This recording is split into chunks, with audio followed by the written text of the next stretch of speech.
he has the most fun highlight tape to watch there is because he's just reckless abandon, like out there to hurt people. Yeah. And accomplished a lot of that when he was there.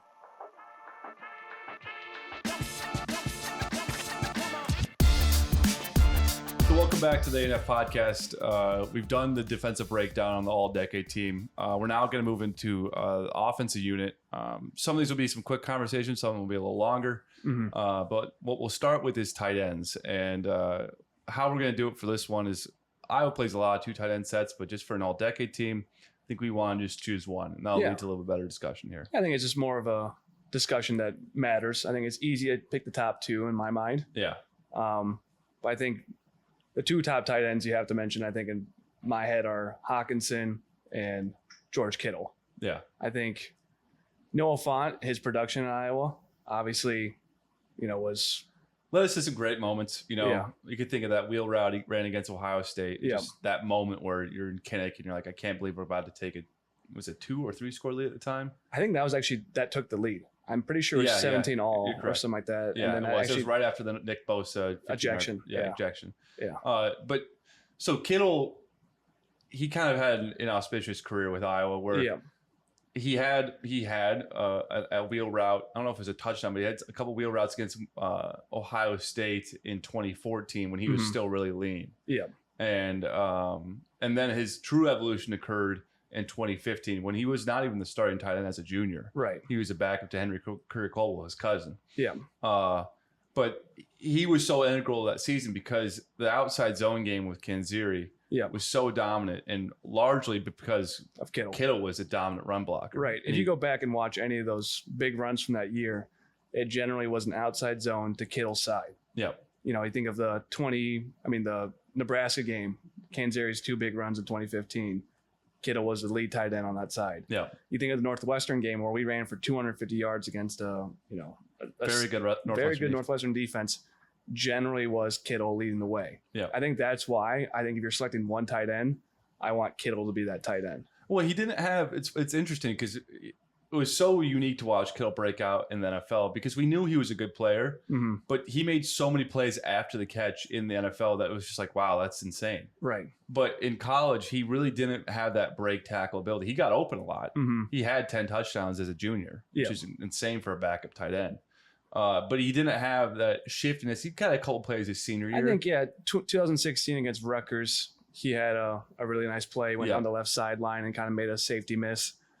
And then going back to 2015, I remember kind of the closeout touchdown against Indiana. Yeah. They booed him out to the left, and he makes a catch around the 12-yard line. Let's go by. And then he hurdles into the end zone. And it was kind of like that was basically all we got from him breaking tackles and making people miss. Yeah. But obviously Hawkinson, he won the Mackey. You look at the stats, he had a more productive year. I mean, he caught twice as many balls. They had the same amount of touchdowns. But I think what puts Kittle over the top for the decade team is just the blocking. Yeah. Like we mentioned in the previous episode and one focused on the defense, we're selecting these teams not based on production or honors or, awards. We're playing one game against, another all-decade team, and we want to win. Who do we want? We want Kittle. Well, and Hawkinson was no slouch in blocking. There's a reason he was top 10 tight end running a 4.7. Yeah. But Kittle was just a little more dominant in that aspect. I still think if Hawkinson doesn't bounce a red. Think about it. His last season we had him as a redshirt sophomore. Right.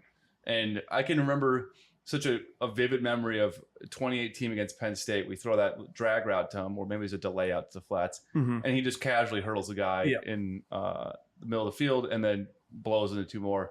I remember just thinking what is this Iowa team? Yeah. Because at the time, we were on this arc of this 2018 team. Remember we broke down who was young on that team. Yeah. And we said, okay, we get Amani for another season. We get Anthony Nelson for another season. We get Hawkinson. And I'm actually that happened after midway through that Penn State game where we were up 10-2 or something like that. Maybe it was there's some odd scores. Some odd scores. I think we had 2 safeties in that game. But we were leading, and Hawkinson just made that play. I was like, this is a new era of Iowa football we're witnessing. Yeah. Where we are going on the road at Penn State, and we're better. Yeah. And we are the better team. Mm-hmm. I think that's what maybe Hawkinson would be the selection if he didn't leave early. I remember actually it's after the Maryland game in 2018 where I went through my, the 2 deep of the Iowa roster, and I thought, wow, 2019 is about to be the seasons of seasons. Like you have, so many returning players in production. You have ISM coming back. You have Josh Jackson. Dwarves, not Josh Jackson. If 2018 and 19. Oh, okay, yeah. But you have Dwarves coming back. You have Alaric. So your tackles are coming back. You have Stanley. You have ISM. And then you have Anthony Nelson. We thought we were going to lose Font, but we didn't think we'd lose Hawkinson. We didn't think we'd lose Hawkinson. We didn't think we'd lose Amani. We didn't think we'd lose Anthony Nelson. And it kind of brings up, if we're doing it, this is essentially a decade in review. There's a list of players that truly would have changed Iowa's program if they had stayed one more year. Yeah. And I think when you look back at this decade and you're, making this all-time team, and now you're also looking at how much NFL production is on this all-decade team, and you're going, wow, almost every single player on this all-decade team is making money in the NFL, not just drafted, but making money. Yeah. And you go, how did we not win more division titles? Yeah, or how did we got there, were we not competitive in the division title too? Right. Well? How did we not win more games, have more 10-win seasons?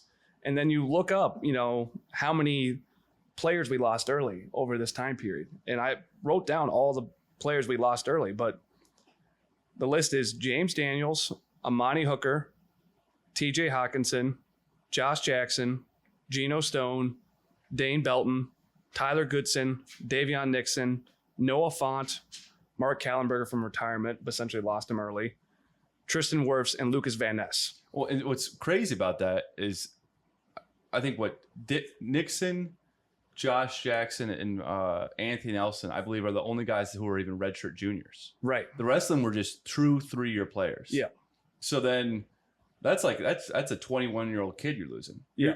So he's definitely his best college year. You 100% missed lost out. Yeah. And it's so frustrating as an Iowa fan base that you see these, your best players, and it's good for them. They're making the right business decision. They are. Truly what actually happened was the 2016 season scared these players away because you had Desmond King come back, you had Beathard come back. They probably both should have left. Yeah. Desmond was projected as a first, second rounder. He ended up falling to the 5th round. And it kind of scared, I feel like, future classes away from coming back for an extra year. It was also year. just kind of the ethos of college football. Right. And that's like in the same timeline we saw the Jalen Smith injury at Notre Dame. Right. People start sitting at bowl games, and it was just a shift in the culture. Jake Butt injury. Yeah. Where guys started realizing, like, okay, let's not give another year of my life to college football. Let's get out a little early. But that took a while to get to Iowa. I think it was also just a product of an uptick in Iowa recruiting, though, too. Is where you have guys who are actually able to leave at this time period. Yeah. And they took the opportunity to make money when they should have. Yeah. But, how it plays out is Iowa generally goes barren in those positions. So you think back to the 2018 season. What are the two positions Iowa needed to kind of go to that, step above to become a Big Ten title contender? Yeah, center and corner. Interior offensive line, James Daniels. Yeah. And then cornerback, Josh Jackson. Yeah. Then you think of 2019. What was the key position that Iowa needed on offense?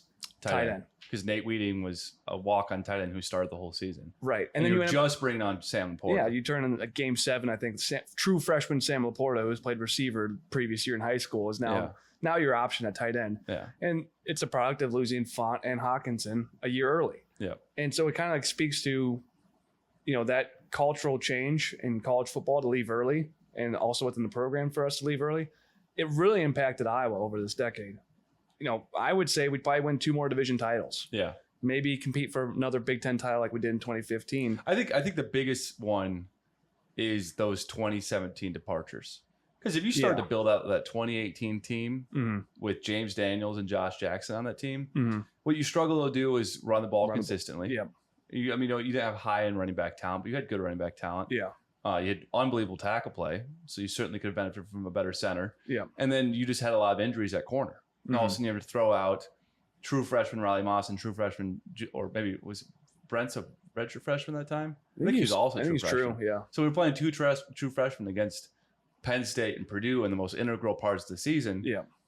And then that played out how it did, where they had multiple big plays, especially that Purdue game. I'd argue 2019 too. I mean, how well Amani Hooker was playing down the stretch, obviously losing Hawkinson, but Amani Hooker, we couldn't play the Cash. Because we played DJ Johnson at Cash, and then we eventually we couldn't. We had to get rid of him and go back. We had him against Miami, Ohio, and he made some critical errors off, film plays essentially. Yeah. And we had to move to Neiman, and then Penn State threw at Neiman 4 or 5 times. I remember a huge touchdown where we just couldn't play the cash position. Yeah. And if Hooker comes back, he's there all season. And I mean, he's probably playing at first team All Big Ten, maybe always DB all of the first year. team All American that year. Yeah. So both those, seasons, 2018 and 19, you really had a lot of talent leave right beforehand. You had a lot of talent on those teams.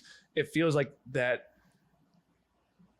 an era of where Iowa kind of just missed, underperformed and just missed when they should have. Yeah. And then you think of the 2021 team. Well, just in those games where 2018 and 2019, the games we won comfortably. Yeah. I guess 2019 we had a lot of close games because the offense was fantastic. Yeah. But 2018 we blew out everyone who we beat. Yeah. And that just speaks to, college football is just one of those sports where you just can't have a hole. Yeah. And especially if you're going to go through a 12-game season where targets be on your back. Yeah. People are going to learn about you. And it just leads to more frustration when it comes as a fan. It's like, okay, if we had a guy just for one more season. If Josh Jackson doesn't have that insane sequence he did, he's back for another year. Easily. Yeah. And then Hawkinson, as a redshirt sophomore, won the Mackey. So it had an unbelievable season. Yeah. And he really didn't come on until game 5 of that season. Yeah. And then had a incredible 4-game stretch. Yeah. But I think it's time to move on to the other players in the offense. We are happy to announce a new sponsor for the ANF Podcast. The ANF Podcast is sponsored by Eye Surgeons Associates, proudly serving Eastern Iowa and Western Illinois for all your eye care needs for over 40 years. I think we should do QB first. There's a clear option. Yeah. Spencer Petras. Cade McNamara. But CJ Beathard is the clear selection. Yeah. I think we talked about Josie Jewell being our favorite player of this last decade on defense. CJ's 1B. CJ is definitely my favorite player of the offense and definitely 1B of the entire team. Yeah. I think how gutty Beathard was. Yeah. How much his teammates respected him. I mean, he seriously fucked up his hip against Pittsburgh, right away. Yeah. And played every single game with that injury. And he just had the ability, his ability to stand in the pocket and take hits, but still complete passes. Yeah. To feel no fear. Borderline crazy. Yeah. Yeah. Screw loose. Yeah. And another aspect of him was just his legs on third down. I can't remember the exact stat on. It's a lot. It's like 35. Yeah, from Scott Docterman. He wrote up how many times CJ Beathard picked up a third down with his legs. Yeah. And it was above, I think it was 37 or something like that. Yeah. But it's the element of the Iowa offense we are missing. And whenever you go back and watch Beathard highlights, it's the thing that consistently pops up that that's what Iowa's missing now. Yeah. Because even if you're a poor man-to-man route running team, which we have been for the better part of a decade, if teams go man-to-man, you can run them off and run your QB underneath. And I think it was such a marker because there was a lot of debate in the 2014 season about who should be starting between Beathard and Rudock. And Beathard got time in that I think it was 2014 or 20. I think it was 2013 Nebraska 2013 game. Nebraska game. And he pulled a Chuck Long. Yeah. Not an intentional naked boot for a rushing touchdown, but just called himself and ran in. And then they tried the team out later in that game, and Rudock was back in up 45 points. Yeah. So he obviously had some authority issues. Yeah. Potentially, it'd probably be the best way to put it. But that led to just what you want at QB, where he trusts himself to make a play outside the offense. Right. And we truly haven't seen a QB. Stanley, you could point to a couple moments where he would break a tackle, and against Indiana in 2018, but not many. Yeah. Certainly not as many as Beathard had in one game. Yeah. But confidence to make plays outside of the offense is just how you would describe CJ Beathard. He was just that guy. Yeah. And when you needed a play made, he made it. And that's just a marker of a great QB, and why he certainly deserves to be number one on this list by a wide margin. It's a wide margin. Yeah. I think Stanley obviously had a productive career, but obviously you can't people will remember that 2018 missed pass to Hawkinson. Yeah. Again, if you talk about a single play that changed the season, you take a 2-score lead against Penn State with an above average defense that year. That might not be the worst play of that game. The goal line interception where there's a miscommunication before the snap.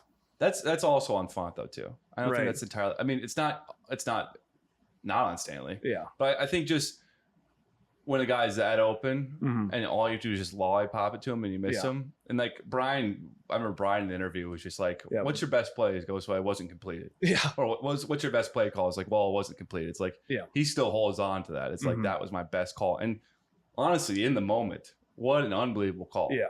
Incredible. To go to that moment when you're up 7. Yeah.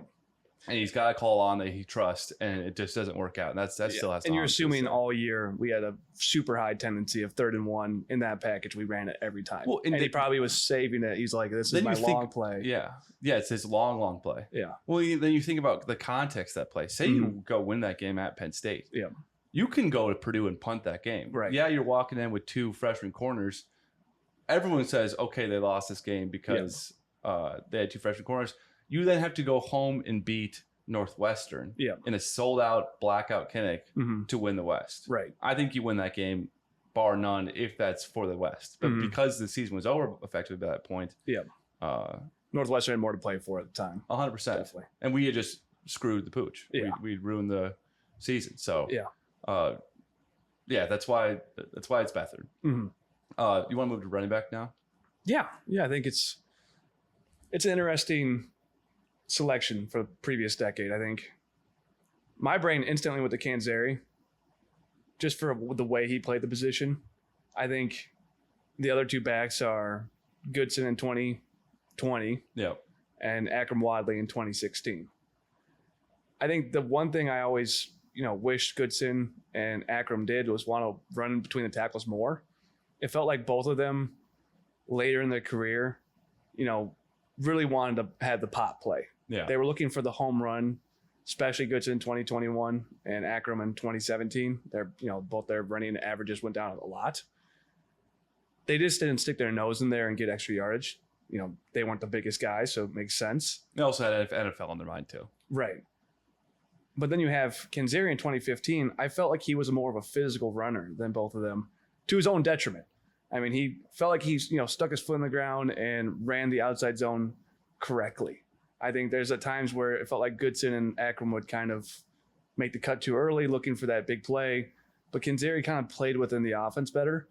And he definitely still had the top end speed that both of them did too. He probably had a higher, I'd say 40 time than both of them. Yeah, maybe. It's close. Yeah, maybe not Akram, but he definitely over Goodson, I'd say. Yeah. Well, and I think we have to go with Akram. Because just you can think of 2 games where he's playing against the highest level talent there was, and he took over that Michigan game. Yeah.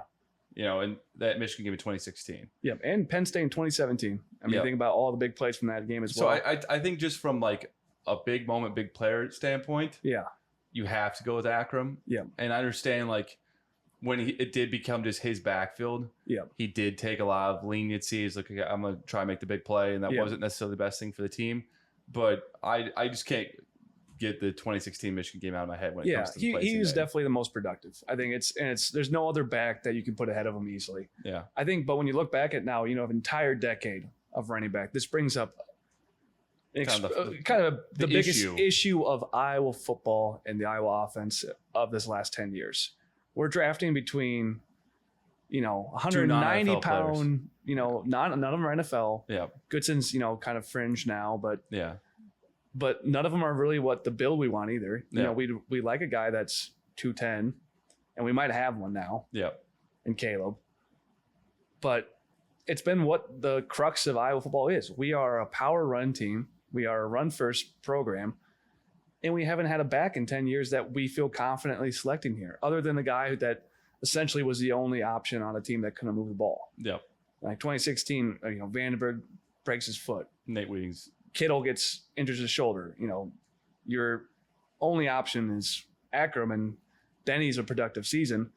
But we haven't had that dynamic running back that Wisconsin's consistently had. The top programs in the country have had. And it's really what separated us from other programs in this last 10 years is that position. Yeah, I'd agree with that. And I think if we play out one more year, it's kind of a fun discussion to have who on our current team could be in this discussion. I think Caleb Johnson could be in that discussion very easily. Yeah, I think it's if I was just to choose a back out of that lot right now, even with only 1 year tape on Johnson, I think it's 100% him. Yes, just because he is what you talked about. You have a a back who's dynamic enough to take it to the house from 70 out, but also a big enough guy to take the hits that you need to in the Big Ten game. And I think if you look back at the past decade, obviously Wadley against Michigan, Kinsary against Nebraska, and I think he had some crazy game against the Illini in 2015 too, where he had like 40-something carries. But Johnson's game against Purdue this year, I think, was up there with the best running back performance as a true freshman we've seen this decade as a true freshman. So I think, if we had this discussion again in 3 years, I think it's going to be easily him as the best running back in that era. Yeah, I agree with that. And I think it's going to really change Iowa football to have that guy. Yeah. Should we go to fullback now? Yeah, definitely. So this might be the last decade that we actually talk about fullback within Iowa. And granted, it's going to still exist, but as they move away from the zone scheme, which seems to be how it's going to move, we had some fantastic fullbacks in this last decade. And largely, again, we talk about the blocking within 2015 for Kittle. Yeah. That duo of Cox and Pleva is about as good as it's gotten. Yeah. It's almost impossible to ignore when you turn on 2015 games not to miss their blocks. Yeah. And I think Cox is the one that you would select out of that. I think for this all-decade team, Cox is my selection. Yeah. Pottenbaum, just from an actual, skill player, is the skill player. Like, we could give him the ball and he could make plays. Yeah. Struggled with injuries a little bit later in his career, too. Yeah. You always saw him getting up limpy. Yeah. Made a lot of impactful blocks, but I think Cox is the choice there. In my opinion. I mean, he had just he had the ability and the quickness to really get on top of linebackers quickly and was just so sticky. Just a demon, too. Yeah. And you never expect it for his size. I think if you lined up the fullbacks from the last, decade and put them all, on the field, you'd be like, oh, well, that guy's probably last, right? And he ended up being the best one. Yeah. And he wasn't the biggest guy. He was actually just a hell of a football player. Yeah. Should we move to tackle play then? Yeah, I think go tackle, and there's two clear options, I think. We can move on pretty quickly from here. Yeah. Tristan Wirfs at right tackle, if you're doing an all-time team, and then Brandon Sheriff at left tackle. Yeah.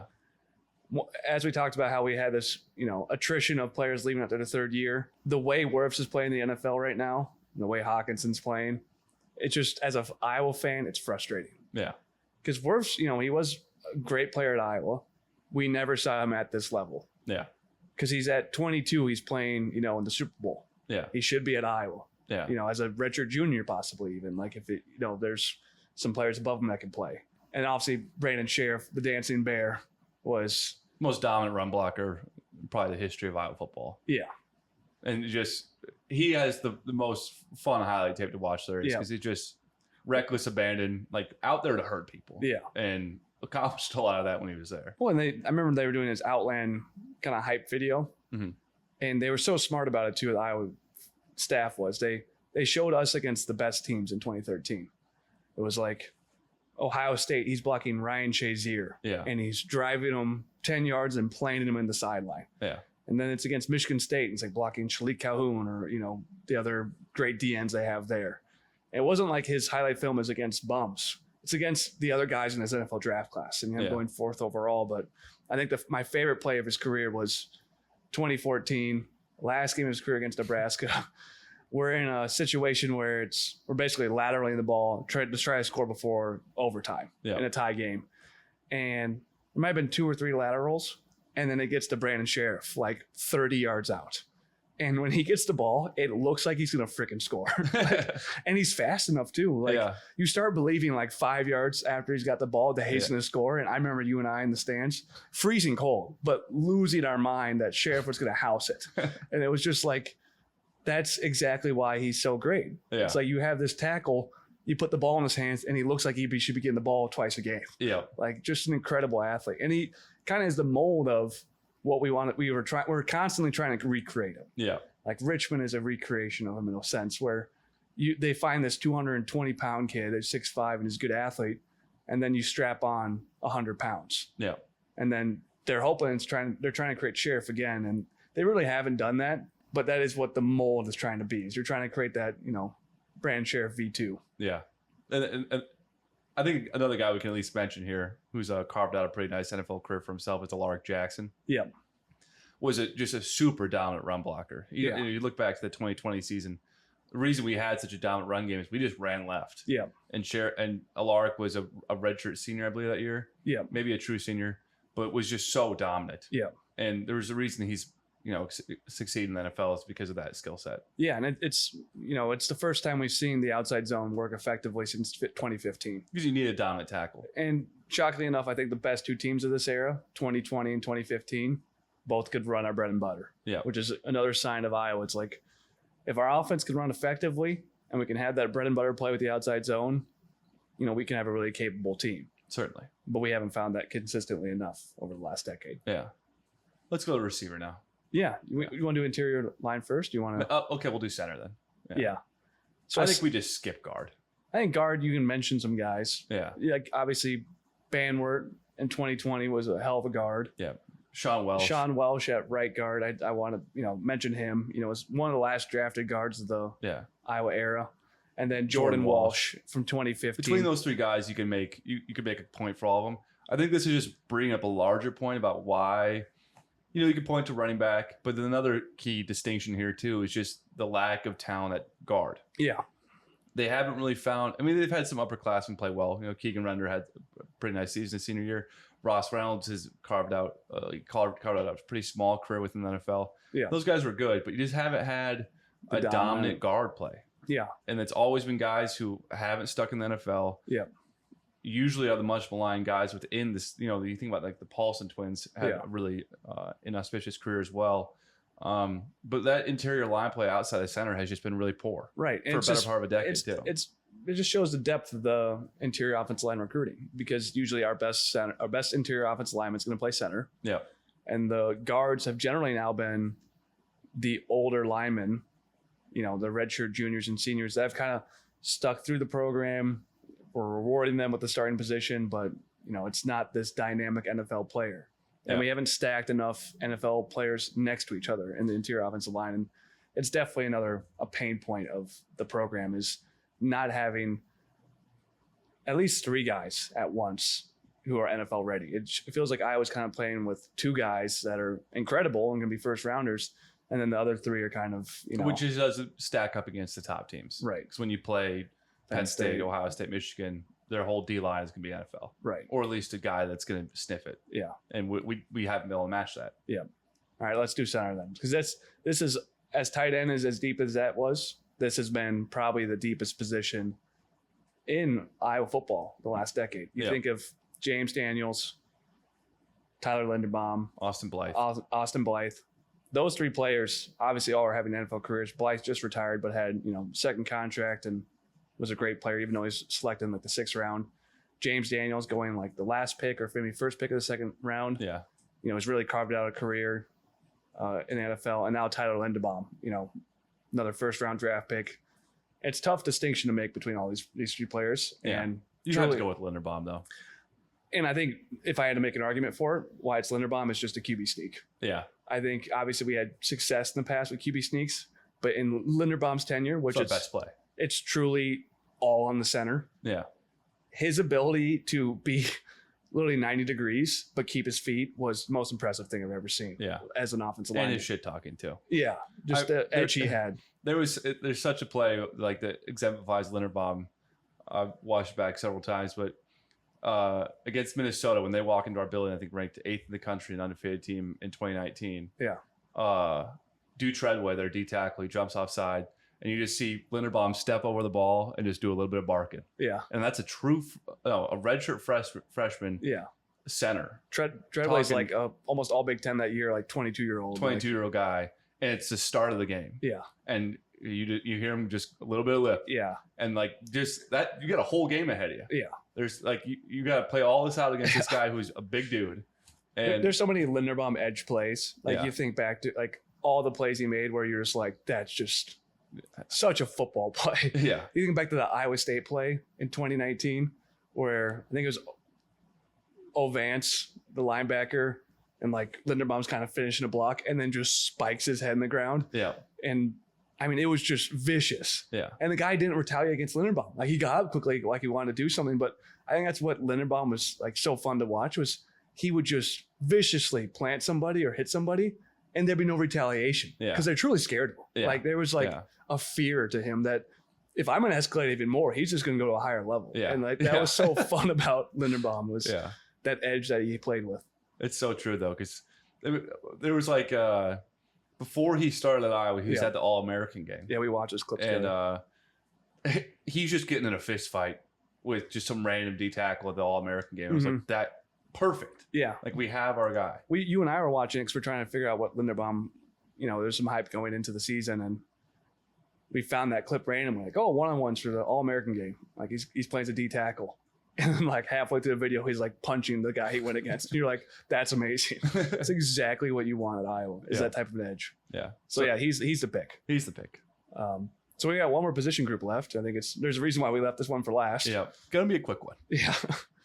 Receiver. I think there's only 3 options for this decade. Tavon Smith, ISM, and Matt Vandenberg. Yeah. I think we're going to select 2 of them. I think you're not going to play with 3 receivers at Iowa. Yeah. I think in my head, I'm going to go with Tavon Smith as my first. I think he's receiver. number 1. Yeah. Just from the plays he made in 2015. Yeah. Obviously the big one in the Big Ten title game. Yeah. But you forget back, to his 2014 season against Michigan, or 2013 season when he's a sophomore. He catches a post route about 20 yards downfield, probably from like the 40-yard line. He catches about 20 yards downfield and then finishes the run against Michigan. It was that first time we've kind of like a splash play from a receiver in a long time, and it was just one hell of a play. Yeah. And then obviously his 2015 season, massive catch against Pittsburgh to really set the tone for that game.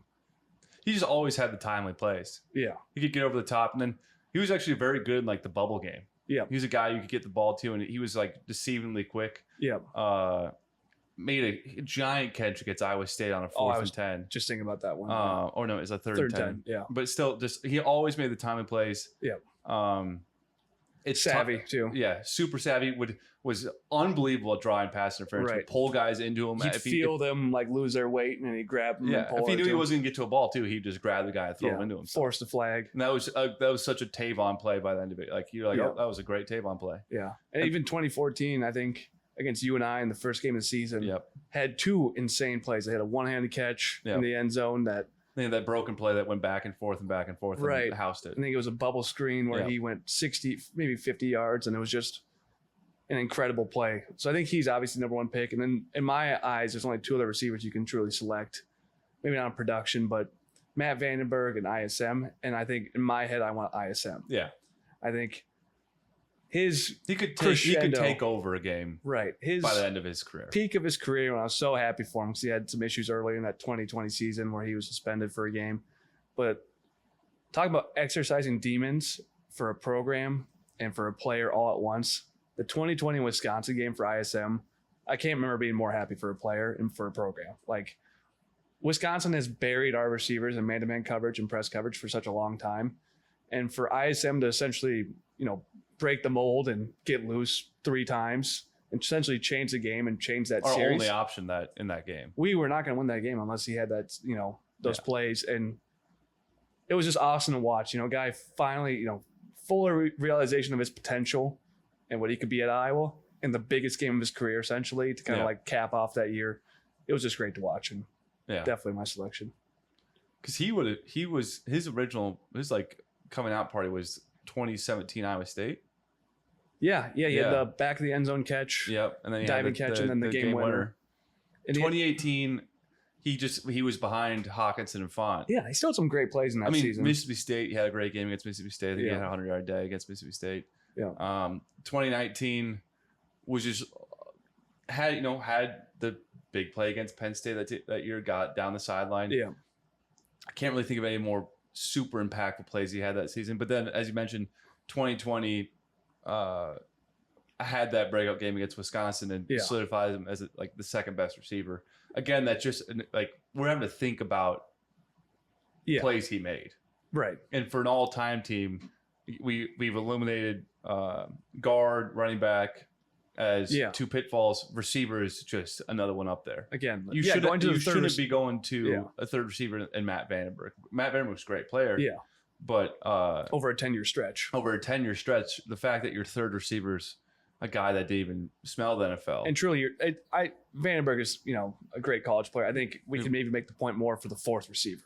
Yeah. Like, there's just nobody there that you would truly feel comfortable picking. Yeah, Nick Easley's your guy. Brandon Smith, Nick Easley. Ragaini. There's just no Yeah, there's no obvious choice. No obvious choice, and it's not even And remotely close. honestly, I mean, Brandon Smith. I mean, a lot of those guys definitely started the Big Ten team, but anything above like the top 6, no. Yeah, they don't. Truly, that definitely gets fleshed out through the selecting of this team. Yeah. Well, really appreciate the time. It's been a great start to this podcast. We've had a lot better response than we anticipated. We thought maybe 100 views would be a great start, but we're super happy with how it's been going so far. And please remember to like and subscribe. And also, if you disagree with any of our all-time takes, feel free to comment in the comment section. List your team or anything you disagree with. We'd love to get that feedback and answer any questions about our selections. And once again, to reiterate what Connor said, we're very thankful for the support we've already seen. We love the interaction we've gotten, and really looking forward to the season starting soon. So, thank you. Thank you.